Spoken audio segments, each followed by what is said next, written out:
from Abuja.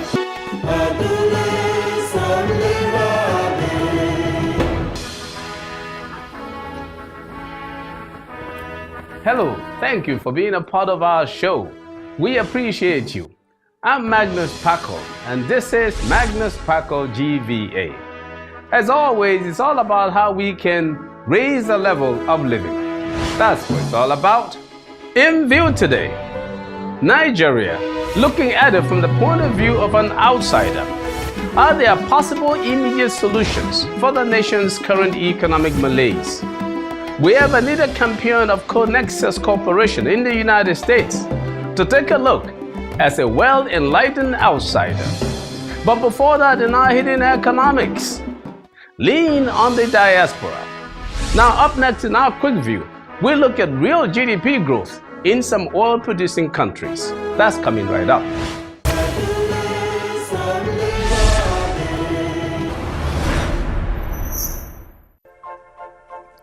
The sharp declines in crude oil prices have had differential impacts on oil-producing countries. Clearly, countries that have exclusively depended on oil revenues have been exposed and punished. In addition, countries that have mismanaged their resources or have had renegade policies have received additional punishment in international loss of confidence and therefore loss of business. In this connection, which of the following non-OPEC crude oil producing countries is experiencing an economic decline in 2016? Mexico, Canada, Russia, and Norway. Which among the following African oil producing countries is experiencing the worst economic performance in 2016? Algeria, Nigeria, Angola, and Gabon. Stay with us for our answers coming up shortly. Still in view, Anita Campion looking at the current economic situation in Nigeria. But up next in our hidden economics, lean on the diaspora.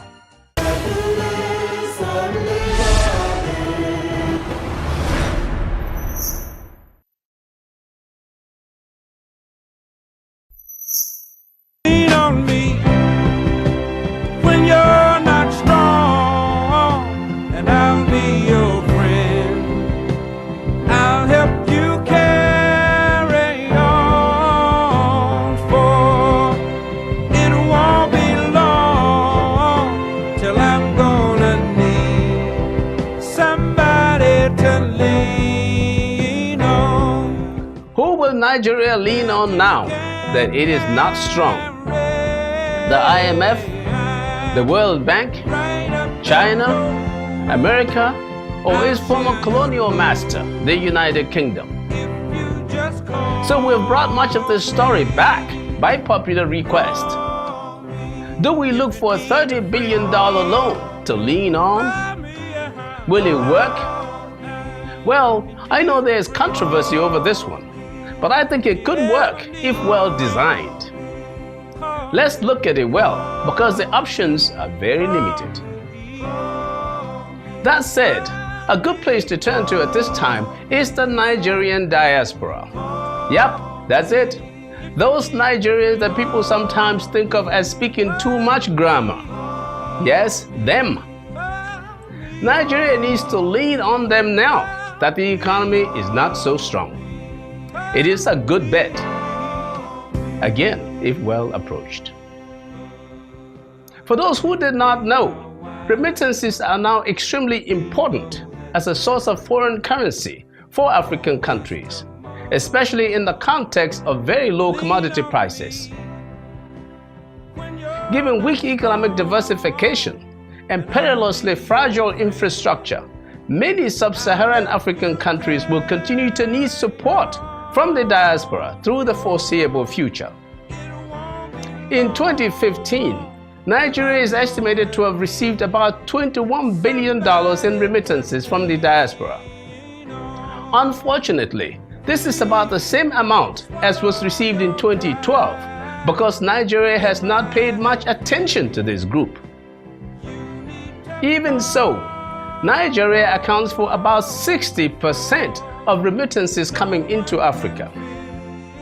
For Nigeria, this amount is more than 4 times the amount of foreign direct investment the country typically receives in a given year. It is in fact about 70% of the 2016 federal government budget. Now, that's big. Folks, the Nigerian diaspora can help, but not in the way most people think. First, never mind the money coming through from official means like commercial banks, Western Union, and MoneyGram. A larger share probably comes into the country unofficially. But when I talk about leaning on the diaspora, I'm not just talking about sending money home. You know what? Sending money home alone can be counterproductive, especially if the money is used by beneficiaries to purchase foreign-made goods. Sending money home will support foreign reserves, but it will also raise incomes that can now go after the accumulated foreign reserves. There will be an unfortunate unintended consequence of leaning on the diaspora. There are approaches for helping Nigeria to maximize and optimize any leaning on the diaspora. A general balanced approach, for example, will be to provide incentives for attracting hard currency, investment funds, and technical expertise from the Nigerian diaspora, and by extension, the larger African diaspora, and even their larger host communities, as we saw in the ability of the Nigerian diaspora to bring Mark Zuckerberg to Lagos for internet business. To effectively lean on the diaspora, the method must simultaneously raise the supply into the country of foreign currency, investments, and technical expertise. There it is, folks. Lean on the diaspora. Our hidden economics for you. Lean on me when you're not strong, and I'll be your friend. I'll help you carry on.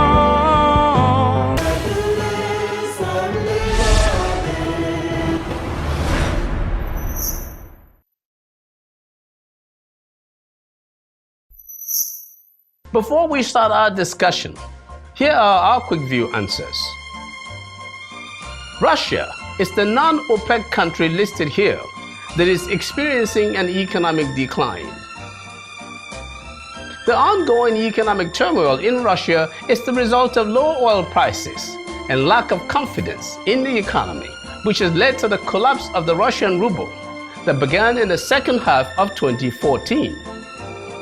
A decline in confidence in the Russian economy has caused investors to sell off their assets and flee. Nigeria is the African country experiencing the worst economic performance in 2016, as low oil prices have exposed the nation's inability to use oil receipts for sustainable growth and development. For comments, adverts, and sponsorship, please see our information displayed on the screen. Nigeria's economic recession has surprised and humbled the nation. How do people, especially those outside the country, see the nation at this time? What immediate remedies are available to end the recession? We have with us Anita Campion, President of Connexus in the United States, to offer some thoughts on this issue. Anita Campion is a well-known development expert who has had practical experience in many African countries. She has recently brought her famous Cracking the Nut Agricultural Value Chain Conference to Rwanda and Ghana. Please join us in our discussion with Anita Campion. Okay, Anita, thank you very much for coming to see us and to visit us in our Magoni studios. And first of all, I want to thank you also for Monday at the presentation where you gave that lecture, brilliant lecture, wonderful as ever.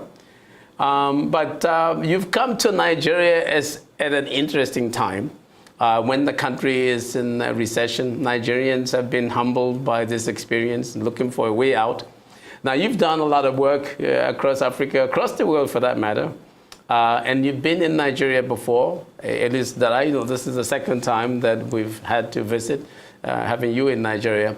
So the way you see Nigeria now in the midst of the recession and all of that, what do you think is the way out, for Nigeria at this time, and how can we be sure to stay on a sustainable path, with traction to not come back easily into recession anytime soon again? Sure. Well, first of all, thank you, Dr. Kpakol. It's a pleasure to be here and to be working with you again. It's been almost 10 years since I was last here, and what I heard at the forum on Monday was people kind of feeling like the government has let them down. And from my perspective, understanding and seeing the depreciation of the Naira against the U.S. dollar, which has been extreme lately, and in the recession that you're going through, the truth is it's tempting, especially young people. They want quick fixes, and unfortunately, I don't see any really great quick fixes for Nigeria. But I almost think you have to reset the starting bar. With where we are now, and then focus on growth from there. But there are some things. I mean, one of the things, the first thing I want to say is I would hate to see Nigeria throw out the things that they've been working on that are going in the right direction. So one of the things I saw and really learned when I was here 10 years ago was that the government was really committed to combating corruption. And I know that effort has continued, and it's not easy, and it takes a long time.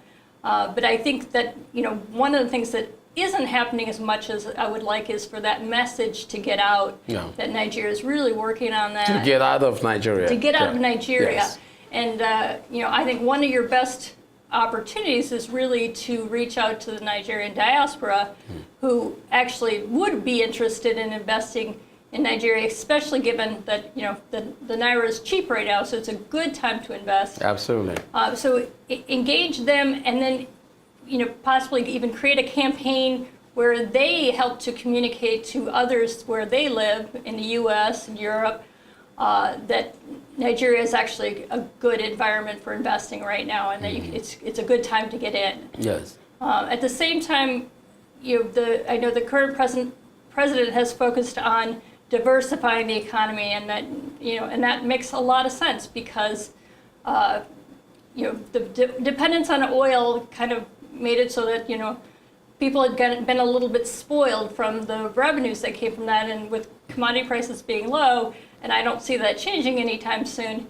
That's an adjustment that's not going to be easy.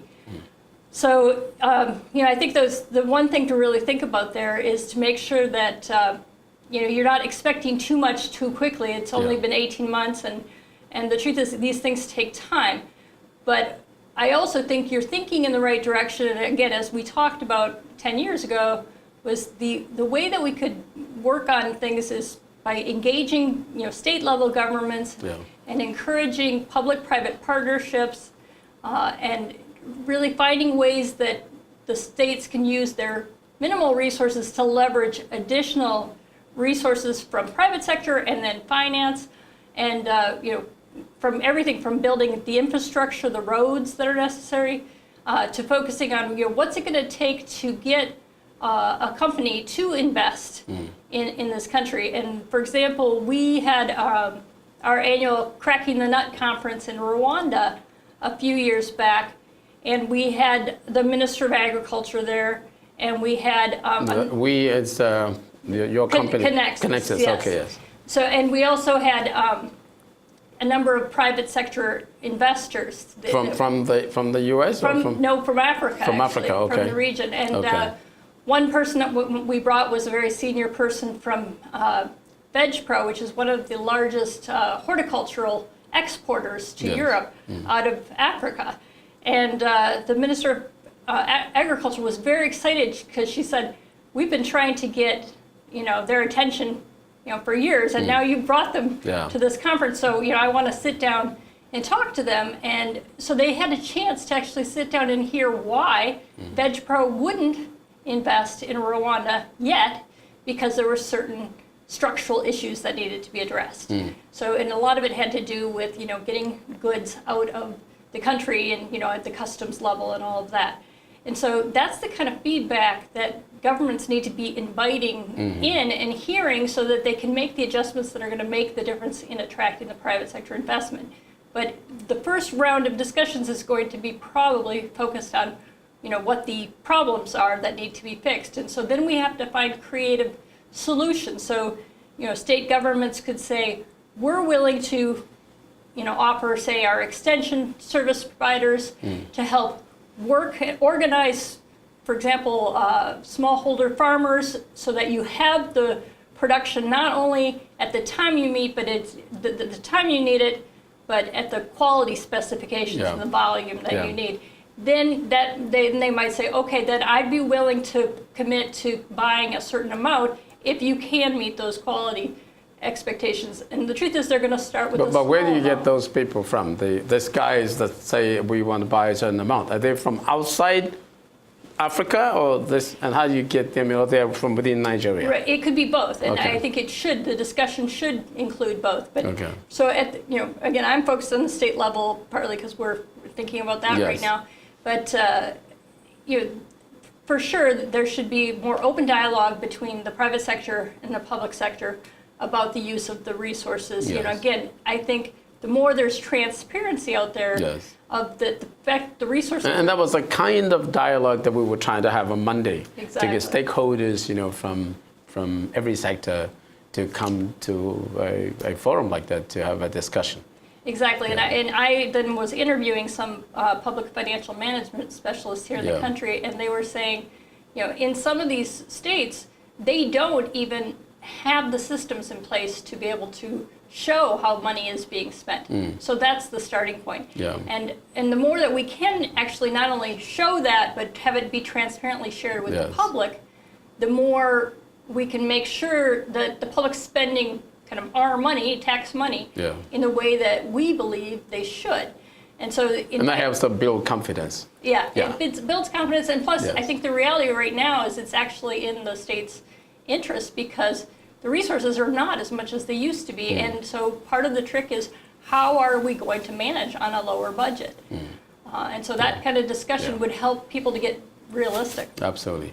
Let's go back a little bit to the issue with the diaspora, because I think that's really critical. You and I talked just before we came on the set about that. And I think because even now, according to World Bank data, Nigerians in the diaspora send home close to $21 billion every year.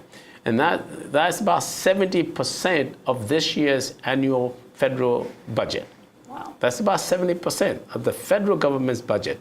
So if at a time like this, if we were talking and said, okay, suppose guys that are near retirement, Nigerians that are outside, this might be a very good time for them to want to come home with the exchange rate the way it is.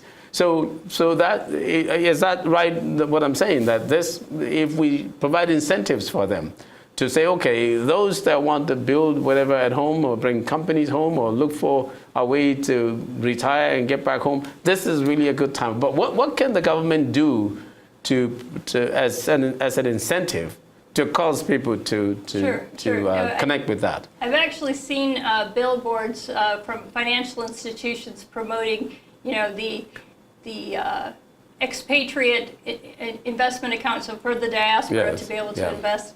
And I've seen it in the Philippines where they were encouraging investments in kind of retirement properties. And that was really facilitating a large amount of resources to go into construction investments. One of the big limitations here in Nigeria is the Land Use Act that makes it very hard for people to be able to use the land for collateral to get a loan. And so, one of the things you and I have talked about is the idea of possibly looking at privatizing at least some of the land and possibly making a commitment to privatize over a longer period of time would actually trigger a strong interest in investing in Nigeria and a sense that, oh, things are changing. It's going to be different than it's been in the past. And then there could be all kinds of, retirement communities even developed to encourage those people who have been living and working overseas to come back and to retire here and to spend the rest of their money here. Yes, absolutely. Now, especially at a time like this, what role would agriculture have, and agriculture processing? I read something that I think it came out in your remarks on Monday also, about how Nigeria could go more into processing, adding more value to and not focusing that much on the raw crops production. Am I saying that right? No, I think, first of all, agriculture is extremely important to Nigeria and all of Africa. The big advantage that Africa has is that there's a lot of arable land that is still not used, not cultivated, so there's potential to expand. But I think that one of the things that I also talked about is, as I've talked to people, there's the main crops keep getting, mentioned again: rice, sorghum, millet, maize, and those are really kind of what we consider staple crops, and those are important. They're especially important for food security. On that note, I want to thank you so very much, Anita. You are wonderful. Thank you.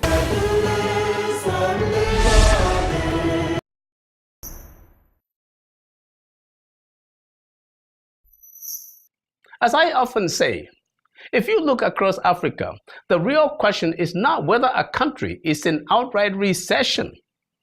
It is about how to create jobs and keep jobs. Is Africa still rising? Did it ever rise? Or just commodity prices rose and left human development behind? And even when there was euphoria, or let's say even optimism about Africa rising, why didn't Africa create jobs? Africa has not done very well with job creation because we have not really realized that jobs are created because we want to produce goods and services. If a country like Nigeria did not focus on economic diversification, then it is likely it really was not serious about job creation. Economic diversification implies that you want to produce, sell, and buy many and different kinds of goods and services. This means you would create many and different kinds of jobs. Also, as I say, have leaders handed us an uncashable promissory note? Because the promise in the freedom from colonialism and the enthronement of democracy from military rule is but foul play if the people can't find decent, well-paying jobs.